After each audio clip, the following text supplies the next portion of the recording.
ఓం శ్రీ గురుభ్యో నమః. అందరికీ నమస్కారం అండి.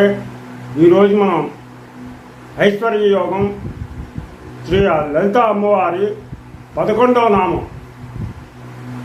నామం యొక్క మహిమ, తర్వాత దాని యొక్క ఫలితం, విశిష్టత గురించి తెలుసుకుందాం.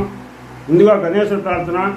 శుక్లాంబరధరం విష్ణుం శశివర్ణం చతుర్భుజం ప్రసన్నవదనం ధ్యాయేత్ సర్వవిఘ్నోపశాంతయే. గురుబ్రహ్మా గురుర్విష్ణు గురుర్దేవో మహేశ్వరః గురు సాక్షాత్ పరబ్రహ్మ తస్మై శ్రీ గురవే నమః. ఓం ఐం హ్రీం శ్రీం శ్రీ మాత్రే నమః. ఓం ఐం హ్రీం శ్రీం శ్రీ మాత్రే నమః. ఓం ఐం హ్రీం శ్రీం శ్రీ మాత్రే నమః. హరి ఓం. ఈరోజు మనం ఐశ్వర్య యోగం శ్రీ లలితా అమ్మవారి యొక్క 11వ నామం గురించి, ఆ నామ మహిమ, ఆ నామం పఠించడం వల్ల కలిగేటువంటి ఫలితాన్ని గురించి తెలుసుకుందాం. పంచతన్మాత్రసాయకాయై నమః. పంచతన్మాత్రసాయకాయై నమః. ఓం పంచతన్మాత్రసాయకాయై నమః. ఓం పంచతన్మాత్రసాయకాయై నమః. ఓం ఐం హ్రీం శ్రీం ఓం పంచతన్మాత్రసాయకాయై నమః. ఓం ఐం హ్రీం శ్రీం ఓం పంచతన్మాత్రసాయకాయై నమః. ఇలాగా భూమి, అగ్ని, జలం, వాయువు, ఆకాశం అనబడే పంచభూతాలు, ఇవి 5 కూడా పంచభూతాలు. భూమి, అగ్ని, జలం, వాయువు, ఆకాశం, ఈ 5 కూడా పంచభూతాలు. వీటి తన్మాత్రలు అనగా గంధం, రూపం, రసం, స్పర్శ, శబ్దం, ఈ 5ంటిని 5 పుష్పబాణాలుగా చేసి అమ్మవారు తన చేతిలో ధరించింది. ఈ 5ంటిని కూడా 5 పుష్పబాణాలుగా చేసుకున్న అమ్మవారు తన చేతిలో ఉంచుకుంది. తామర పువ్వు, శోకం, చూతం అంటే మామిడి పువ్వు, నవమల్లిక, నల్ల కొలువ, ఇవి ఆ పుష్పబాణాలు. తామర పువ్వు, శోకం, చూతం అంటే మామిడి పువ్వు, నవమల్లిక, నల్ల కొలువ, ఇవి ఆ పుష్పబాణాలు. వీటికే హర్షణం, రోచనం, మోహనం, శోషణం, మారణం అనేటువంటి పేర్లు కూడా ఉన్నాయి. వీటితో అమ్మ సమస్త లోకాలను నడుపుతోంది. ఈ 5ంటితోటి సమస్త లోకాలను అమ్మ ఆ లలితా పరాభట్టారిక నడుపుతోంది. మన శరీరం పంచభూతాల కలయికతో ఏర్పడింది. మన శరీరం ఉంది, ఈ శరీరం కూడా అంతా కూడా పంచభూతాల కలయిక. అందుకే దీనిని పాంచభౌతిక శరీరం అంటాం. వీటిలో ఒక్కొక్కటి ఎక్కువగా, ఒక్కొక్కటి తక్కువగా ఉండడం వల్లే అవయవాల్లో లోపాలు ఏర్పడతాయి.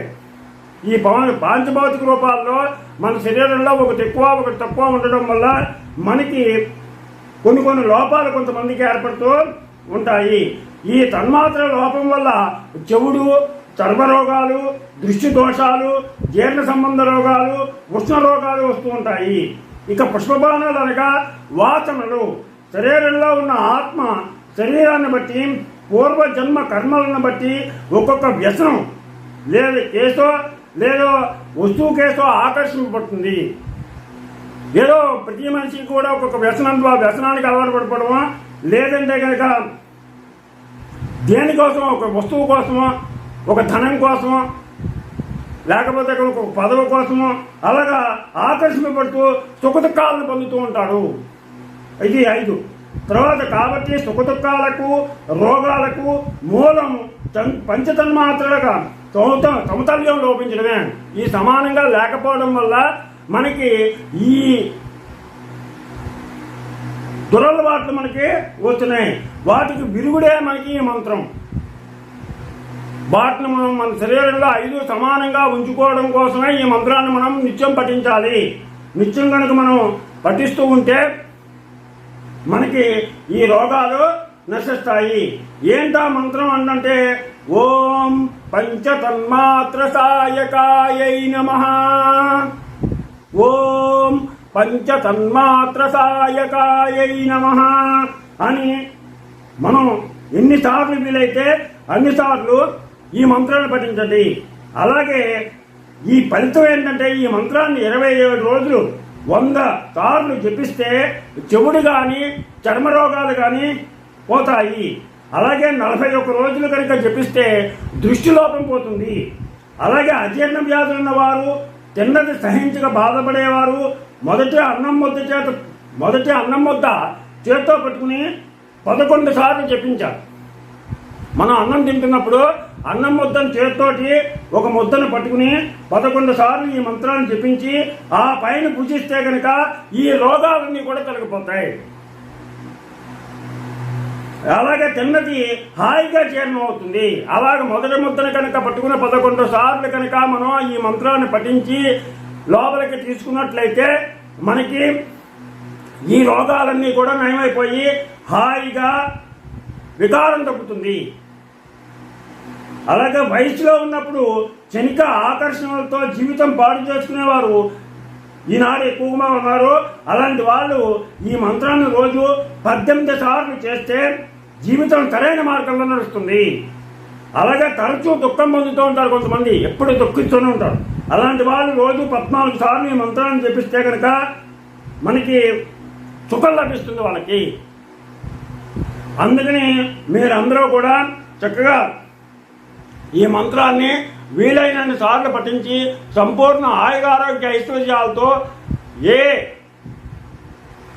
అవయవ లోపం లేకుండా ఏ అనారోగ్యం లేకుండా ఆ లలితా పరాభట్టారిక దయవల్ల అమ్మవారి దయవల్ల ఆవిడ యొక్క కృపకు ఈ మంత్రాన్ని జపించే పాత్రలో తాటిని ఆశిస్తూ మీకు నా ఛానల్ కనుక నచ్చినట్లయితే సబ్స్క్రైబ్ చేయండి.